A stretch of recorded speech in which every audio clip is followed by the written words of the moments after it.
যে হুজুর আমাকে নানান ধরনের কুপ্রস্তাব ধরছে। আমি একদিন ওনার হাতও আমি যারা দিই আসমার এরকম কোন অফার দিছি না, বরঞ্চ আমি মা কইয়ে ওরে সম্মত। আমি আর পারতেছি না।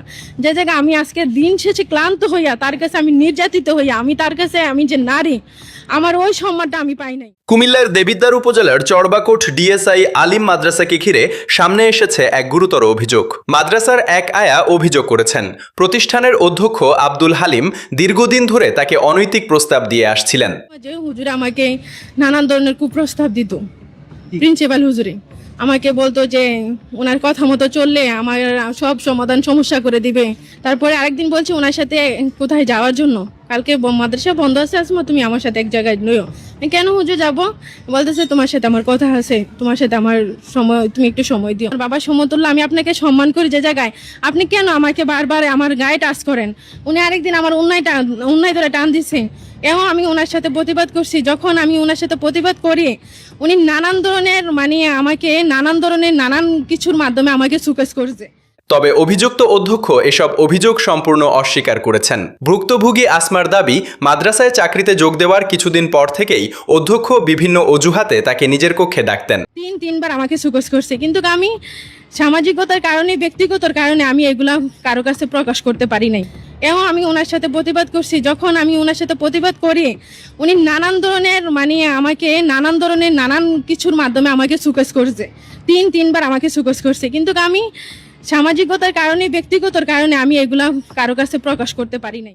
শুরুতে বিষয়টিকে স্বাভাবিক মনে হলেও পরে তার আচরণ পাল্টে যায়। তিনি অভিযোগ করেন, অধ্যক্ষ বারবার ব্যক্তিগতভাবে দেখা করতে চাইতেন, ছুটির দিনে বাইরে যাওয়ার প্রস্তাব দিতেন এবং তার কথা মতো চললে সব সমস্যার সমাধান করে দেওয়ার আশ্বাস দিতেন। বেতনটা ঠিকভাবে করে ইউনুসারের মাধ্যমে আমাকে দরখাস্ত স্যারের সাইন নিয়ে আসছে, কিন্তু ব্যাংক সামারিতে দেখেন এখানে আমার বেতনটা উনি কাইটা আমার এই বেতন কমাই দিছে। এগুলা নিয়ে অনেক আমাকে হ্যারাসমেন্ট করছে, আমাকে সে নানান ধরনের হ্যারাসমেন্ট করতেছে, নানান ধরনের ভুক্তভোগী। আমি আর পারতেছি না। যে জায়গায় আমি আজকে দিন শেষে ক্লান্ত হইয়া তার কাছে আমি নির্যাতিত হইয়া আমি তার কাছে আমি যে নারী, আমার ওই সম্মানটা আমি পাই নাই। সে আমাকে বারবার আঘাত করছে, সে আমাকে বারবার নেগেটিভলি প্রস্তাব দিছে, কুপ্রস্তাব দিতেছে, আমার শরীরেও আঘাত করতেছে। আমি লোকলজ্জার ভয়ে না পাইরা এখন বলতেছি যে আমি যদি ইউনু স্যারকে আমি অবগত করাইছি, স্যারকে অবগত করাইছি, ওরা যদি আমাকে কোনো সলিউশন না দেয়, স্যার আমার কোনো রাস্তা নেই। আসমার ভাষ্য, তিনি অধ্যক্ষকে সবসময় বাবার মতো সম্মান করতেন, কিন্তু এক পর্যায়ে অধ্যক্ষ তার হাত ধরে টান দেন এবং শরীরে স্পর্শ করার চেষ্টা করেন। তিনি প্রতিবাদ করলে বিভিন্নভাবে ভয়ভীতি দেখানো হয়, এমনকি চাকরি ও বেতন নিয়েও চাপ সৃষ্টি করা হয় বলে অভিযোগ করেন তিনি। ভুক্তভোগীর আরও দাবি, বিভিন্ন অজুহাতে তার বেতনের একটি অংশ কেটে রাখা হয়। বিষয়টি নিয়ে তিনি সহকর্মী শিক্ষক ও কর্তৃপক্ষের কাছে একাধিকবার অভিযোগ করলেও কোনো কার্যকর ব্যবস্থা নেওয়া হয়নি, বরং অভিযোগ তুলে নিতে তাকে চাপ দেওয়া হয় বলেও দাবি করেন তিনি। আমার জীবন বাঁচাইতে গেলে স্যারেরা আমাকে একটা সলিউশন করে দেবে, আর যদি স্যারেরা আমাকে সলিউশন নাই করে দেয়, সত্যটা প্রমাণ না করে, তাহলে আমি নিশ্চিত দেশবাসীর কাছে বলে যাই, আইনগতভাবে বলে যাই, সামাজিকগতভাবে বলে যাই, আমার আর কোনো বাঁচার মতো রাস্তা নাই। আমি 5টা বছর এখানে উনার অত্যাচারে, সেলিমের অত্যাচার আমি এখন মৃত্যুর সাথে লড়তেছি। পরে মাদ্রাসা পরিচালনা কমিটির কাছে লিখিত অভিযোগ দেন আসমা। অভিযোগটি সামাজিক যোগাযোগ মাধ্যমে ছড়িয়ে পড়ার পর এলাকায় ব্যাপক আলোচনা শুরু হয়। ঘটনাটি নিয়ে শিক্ষার্থী ও অভিভাবকদের মধ্যেও নানা প্রশ্ন দেখা দিয়েছে। সব শিক্ষকদের কাছে বারবার বিচার চাইছি যে আপনাদের কাছে আমি বিচার চাই, আমাকে একটা সলিউশন দেন, আমাকে একটা সলিউশন দেন। ওনারা আমাকে সলিউশন দেয় নাই। তার এগুলা নিয়ে সেলিম আর প্রিন্সিপাল যে আমার সাথে এরকম করতেছে, আমি সকল শিক্ষকদেরকে অবগত করছি, বা আমি যখন বলছি যে আমি এগুলো ইউনিয়নের মাধ্যমে জানাবো বা আমি এগুলো নিয়ে কমিটির মাধ্যমে জানাবো, সে বলতেছে আমি এখানে চাকরি করে কিভাবে দেখবে। প্রিন্সিপাল হুজুর বলতেছে আমি চাকরি করে কিভাবে দেখবে।